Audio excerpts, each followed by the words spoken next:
नमस्कार दोस्तों, आज का हमारा टॉपिक है अनुभूतियों का सामना करना।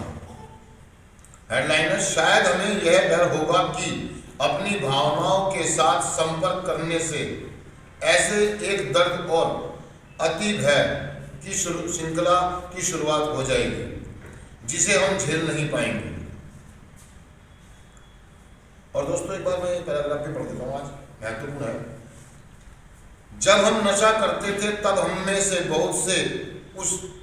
बहुत सी अनुभूतियों को महसूस ही नहीं कर पाते थे या महसूस करना नहीं चाहते थे। अगर हम खुश होते थे तो हम अपने को और खुश करना चाहते थे। अगर हम क्रोधित या उदास होते थे तो हम उन अनुभूतियों को छुपाते थे। अपने सक्रिय एडिक्शन के दौरान पूरी तरह इस तरीके के नमूने को अपने आचरण में पालते रहने की वजह से हम भावनात्मक तौर पर इतनी उलझनों में फंस गए कि हम अपने को आश्वस्त ही नहीं कर पाए कि सहज सामान्य अनुभूतियाँ क्या होती हैं, कैसी होती हैं। मतलब ये कहना चाह रहा दोस्तों कि अनुभूतियाँ, उनका सामना, अनुभूतियाँ वो जो हम जिंदगी में जी रहे होते हैं। हमें दुख होता है, हमें दर्द होता है, हमारी जिंदगी में खुशी आती है, गम आती है, प्रॉब्लम्स आती हैं, टेंशनें आती हैं, कुछ फिजिकली आती हैं, कुछ मेंटली आती हैं, कुछ भावनात्मक आती है। ठीक है ना जी। तो कह रहा कि जब हम नशा कर रहे थे तो हम नशे में इतने मसरूफ हो गए थे या इतनी गर्द में चले गए थे कि हमें अनुभूतियाँ होनी में बंद हो गई थी। अनुभूतियाँ मतलब हमें महसूस नहीं होती थी चीज़ें। मतलब दर्द तो होता था हमें। जैसे मान लो अगर एक एडिक्ट को सुने हम, या हमने सुना है, मैंने सुना है कि उसके वो कहता है कि अगर मैं यार नशा कर रहा था और मेरे परिवार में मेरे पिताजी की तबीयत बहुत ज़्यादा खराब थी, मैं उनको हॉस्पिटल में लेकर के गया, वहाँ उनको एडमिट करा करके मैं नशा कर रहा था। मतलब दुख और दर्द तो था, लेकिन उसकी बीमारी ने वो फीलिंग को आने नहीं दिया, क्योंकि उसके दिलो दिमाग में एक ही जुनून था कि नशा एडिक्शन। परिवार में किसी सदस्य की मृत्यु हो गई, मतलब दर्द तो था लेकिन वो इतनी महसूस नहीं हो रही थी। और कह रहा हूँ कि इन चीज़ों को हमने छुपाते छुपाते अपने गिल्टों को, हमें शर्म आती थी अपने दर्द को, अपनी सच्चाई को बताने में। एक एडिक्ट शर्माता है, शर्म थी, उसे डर लगता था कि लोग मेरे बारे में क्या सोचेंगे, क्या नहीं। तो कह रहा कि ऐसे करते करते हमने अपनी भावनाओं को दबाना शुरू कर दिया, और हम इतना दबाते चले गए, लोगों को बताया नहीं, हमने छुपाते चले गए कि हमें चीज़ें महसूस होनी ही बंद हो गई। हमें दर्द, बस हम गिल्टों में जी रहे थे, हम प्रॉब्लम में जी रहे थे, लेकिन कभी किसी को बता नहीं पा रहे थे। तो हम रिकवरी में आ जाते हैं, हम नशा कर रहे होते हैं। तो वो कह रहा है कि एक चला सा भी ग्रोथ हमारे को ना इतनी हताशा में और इतनी निराशा में इतना नीचे ले जाता है कि हम खुदकुशी करने के विचार पालने लगते हैं। या कह रहा है कि अगर हम उस जख्म को खोदना शुरू कर देंगे या हम शेयर करना शुरू कर देंगे तो उसमें इतनी सारे चीजें निकल जाएंगी कि हमसे आयत बर्दाश्त। श्रृंखला की बात कर रहा हूँ, वो कह रहा है कि इसकी श्रृंखला शुरू हो जाएगी। बहुत सारे लोग चौथा कदम नहीं करना चाहते हैं। उन्हें मालूम है कि अगर एक निडर नैतिक सूची बनानी शुरू कर दी, अगर हमने अपनी निजी इन्वेंटरी लेनी शुरू कर दी, हमने अपनी खोजबीन चालू कर दी, मैं कौन हूँ, मैंने अपने आप से ये सवाल पूछना शुरू कर दिया, मैं कहाँ से आया हूँ, मैं ऐसा क्यों हूँ, तो उसे खोदना पड़ेगा, पूरे देना पड़ेगा, अपने आप को जानना पड़ेगा। वो कह रहा है कि ऐसे वंडर की शुरुआत हो जाएगी जिससे बहुत सारे लोग भागते हैं, वो फेस नहीं करना चाहते, क्योंकि आईना देखना पड़ेगा ना। फिर आईना अपने आप को जानने के लिए एक आईना तो चाहिए ना, सामने शीशे के आपने सामने खड़ा होकर अपने आप से सवाल तो करना पड़ेगा, मैं कौन हूँ, मैं इस बात को नकारने वाला कि ईश्वर नहीं है, कौन हूँ मैं इस बात को नकारने वाला कि लोग मुझसे प्यार नहीं करते हैं, जो मैं ये कहता ना कि लोग मुझसे प्यार नहीं करते हैं, कोई मुझे चाहता नहीं है। तो कहा मैं कौन हूँ यार इन बातों पर फैसला नहीं लेना कि मेरी ये दुनिया मेरे लायक नहीं है, या मैं इस दुनिया में जी नहीं सकता, ये दुनिया मेरे काम की नहीं है। मुझे इन सारे सवालों के जवाब ढूंढने होंगे ना अपने आप से। अब उसे मालूम है, एडिक्ट सोचता है कि अगर मैंने शुरुआत कर दी तो एक सिलसिला चालू। एक एडिक्ट रिहैब में आने के बाद या सभाओं में जाने के बाद जल्दी से इस बात को एक्सेप्ट नहीं करता कि मैं एक एडिक्ट हूँ। उसे मालूम है कि अगर मैंने इस बात को स्वीकार कर लिया अपने घर वालों के आगे कि मेरे को एडिक्शन की प्रॉब्लम है, मैं नशा करता हूँ, तो मुझे इलाज लेना पड़ेगा, मुझे इनकी सारी शर्तें माननी पड़ेगी, मुझे इनकी सारी बातें माननी पड़ेगी, मुझे इनके आगे समर्पण करना पड़ेगा। इसीलिए वो समर्पण करना ही नहीं चाहता, वो इस बात को एक्सेप्ट ही नहीं करता कि मैं एडिक्ट हूँ। वो हमेशा ब्लेमिंग करता है, लोगों को दोष देता है, घर वालों पे टोपियां मढ़ता है, उन पे दोष मढ़ता है, उनकी वजह से नशा कर रहा हूँ, उसकी वजह से नशा कर रहा हूँ। और वो सारी चीजें खुद अपने आप को कभी दोषी मानता ही नहीं है। कहने का मतलब ये दोस्तों कि हमने उन अनुभूतियों का सामना नहीं करा जो अनुभूतियां हमें हुई कि हाँ मैं दोषी हूँ, मैं गुनहगार हूँ। मुझे मालूम है कि अगर मैंने इस बात का गलतियां माननी शुरू कर दी तो इतनी सारी गलतियां कर रखी है, मुझे उन सबकी क्षतिपूर्तियां करनी पड़ेंगी, मुझे सभी लोगों से माफिया मांगनी पड़ेगी, मुझे सबकी बात सबके आगे सर झुकाना पड़ेगा। वो चाहता नहीं है, क्योंकि शुरुआत अगर हमने कर दी कि मैंने इस बात को मानने कि मुझे इलाज की जरूरत है तो मुझे तो डायरेक्शन फॉलो करनी पड़ेगी, कन्फर्म करना पड़ेगा। तो सीधा क्या कहता है, क्या कहता है वो, मुझे नहीं समझ में आता, मेरा दिमाग काम नहीं करता। उसे मालूम है कि अगर मैंने एक बार जवाब दे दिया तो मेरे भेद खुल जाएंगे, फिर एक शुरुआत हो जाएगी, हर सेशन में मुझसे पूछा जाएगा, सवाल जवाब किए जाएंगे।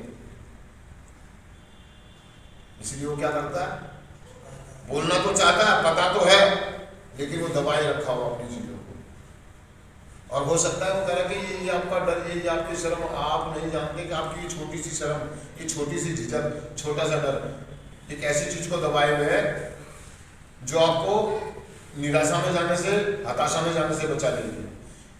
आप जो इतने उग्र हो रहे हैं, इतना जो ड्रामा कर रहे हैं, इतना जो चीख चिल्ला है, या आपको खुदकुशी करने के विचार आ रहे हैं, हो सकता है कि अगर आप किसी से अपने स्पॉन्सर से या अपनी सभा में जाकर शेयर करें तो आपका स्पॉन्सर आपको बताएगा जितनी बड़ी प्रॉब्लम आप समझ रहे हैं इतनी बड़ी प्रॉब्लम नहीं है। एडिक्ट की प्रॉब्लम ये है कि वो राय का पहाड़ बनाता है, राय का प्रॉब्लम इतनी सी होगी, दिखाएगा कितनी, इतनी समस्या इतनी सी होती है, बस स्वीकार करने की भर की देरी होती है।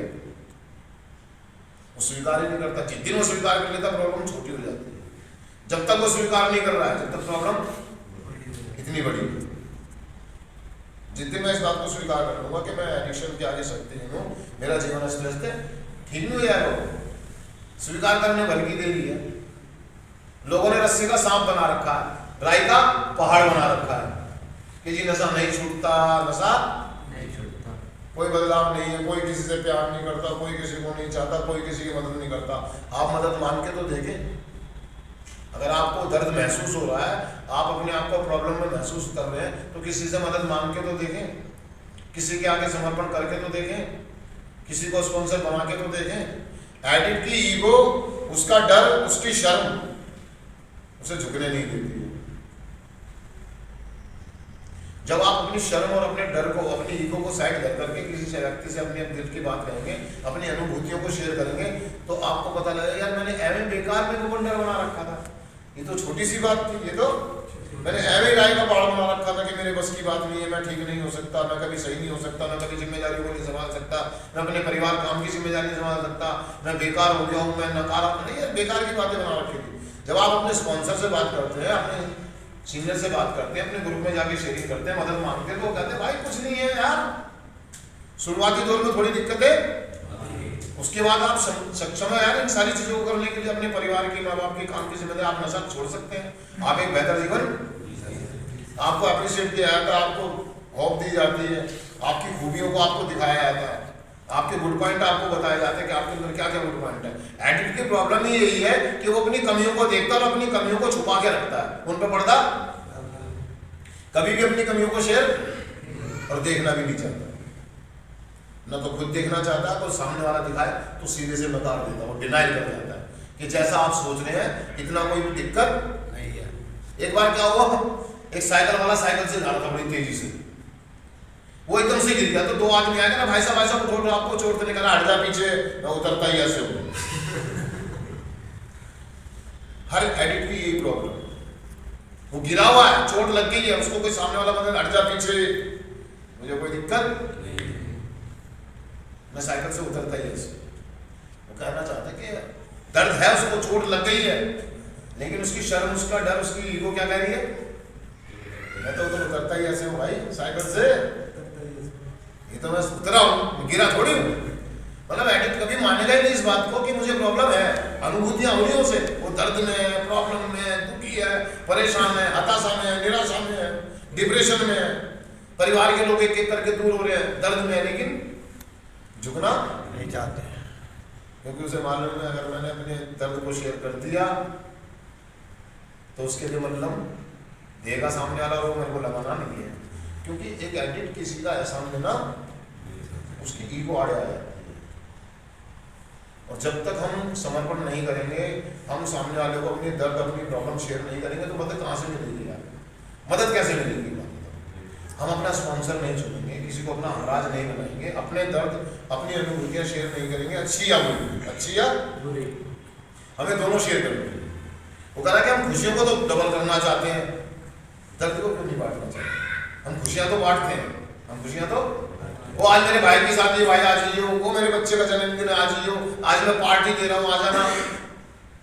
अपने दर्दों में, अपनी परेशानियों में दूसरों को शरीक कह रहा। इसी रवैये ने हमारे को महसूस करना बंद करा दिया था। हमें दर्द की अनुभूति नहीं होती थी, हमें गम की अनुभूतियां होती थी, लेकिन हम करना नहीं चाहते थे। होता था लेकिन हम लेट गो कर देते थे, हटा, मतलब अपने आप को कहना छोड़ो, कुछ नहीं होता, देखा जाएगा, कोई फर्क नहीं पड़ता, कोई दिक्कत नहीं है, झेल लेंगे, देख लेंगे, मतलब इस तरह के डायलॉग मारता, संभाल लेंगे, कोई दिक्कत, कोई दिक्कत। जब भी किसी ने पूछा ये क्या हाल बना रखे, कुछ देते क्यों नहीं? हमसे लोगों ने कहा जब हम दर्द में थे, हम नशे में थे, हमारी दाढ़ियां बढ़ गई थी, घर में कलेश हो रहा था, पड़ोसी ने किसी ने पूछा भाई साहब ये क्या हाल बना रखा, कुछ देते क्यों नहीं? या तू जाके ले, मुझे जरूरत करा। इस रवैये ने हमारे को संवेदनशील जो होता ना, असंवेदनशील बना दिया था। मतलब हमें संवेदनाएं होनी बंद हो गई थी, फील होना, महसूस होना। बारिश का नहीं पता, गर्मी का नहीं पता, सर्दी कब सर्दी आई और चली गई, गर्मी कब आई और चली गई, बारिश आई, बस नशे में किन लोगों में पड़े हुए, ना गर्मी लग रही है ना। आज सारी अनुभूतियां हो रही है। जब मैं नशा नहीं हूँ मेरी जिंदगी में, लोगों से प्यार करता हूँ, शेयर कर रहा हूँ, तो मुझे बारिश का भी पता लगता है। जब बारिश बरसती है, उसकी भीनी भीनी खुशबू आती है, जब ठंड आती है तो मुझे सर्दी का भी एहसास होता है, जब गर्मी आती है तो मुझे गर्मियों का भी एहसास होता है। लेकिन जब मैं नशा कर रहा होता हूँ ना, बहुत ज़्यादा नशा कर रहा होता हूँ और अपनी संवेदनाओं को दबाए बैठा होता हूँ, तो मुझे महसूस। तो दोस्तों वो यही कह रहा है कि अपनी संवेदनाओं को, अपनी अनुभूतियों को शेयर करें, अच्छी हो या मदद मांगे। जब भी आपको कोई अनुभूति होती है, अनुभूति मतलब मैं जो अंदर से फील कर रहा होता हूँ, बाहरी नहीं, किसी ने आके गाली दे दी नहीं, वो जो मैं अंदर से महसूस कर रहा होता हूँ कि मैं गुनहगार हूँ, मैं अपराधी हूँ, मैं पढ़ नहीं पाया, मैं लिख नहीं पाया, मैं सफल नहीं हो पाया, ये जो अनुभूतियाँ जो अंदर से महसूस होती हैं, असफलताओं की, है ना, उनको महसूस करो कि मैं जिंदगी में नाकाम रह गया। उसको शेयर करें कि ये सारे दर्द, ये प्रॉब्लम मुझे सता रही है।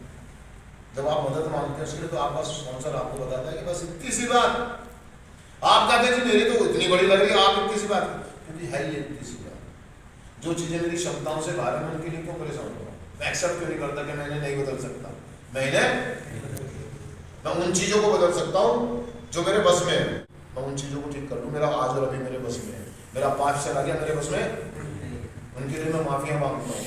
मेरा भविष्य भी आया नहीं है, मैं क्यों परेशान होगा? मैं आज और अभी को ठीक कर सकता हूँ, मैं आज और अभी को ठीक करता हूँ, आज और अभी प्रेजेंट में मैं जीता हूँ, तो मैं एक बेहतर जीवन।